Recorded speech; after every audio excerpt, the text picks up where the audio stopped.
Welcome to the Tech Egg. Don't get scrambled. Enjoy the video.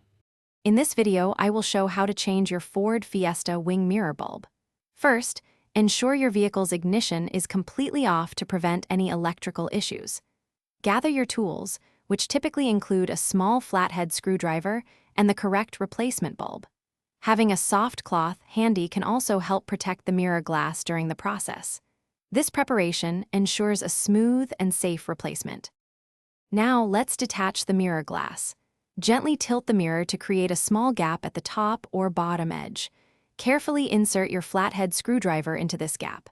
Apply gentle, even pressure to pry the mirror glass away from its clips. Once loose, disconnect any electrical connectors, such as those for heating, by gently pulling them off. With the mirror glass removed, you can now access the bulb. Look for the bulb holder, usually a small plastic component, behind where the mirror glass was. Twist this holder counterclockwise to release it from the assembly. Carefully pull out the old bulb and then firmly insert your new replacement bulb into the socket.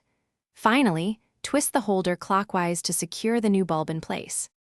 To reassemble, first reconnect any electrical wires to the mirror glass. Carefully align the mirror glass with its housing and gently press it back into place until it clicks securely. Remember to check the description for a link to the Echo Dot smart speaker and other great deals. Finally, turn on your vehicle's ignition and test the new bulb to ensure it is working correctly. This completes the replacement process. Thanks for watching. Consider subscribing if I helped unscramble your problems.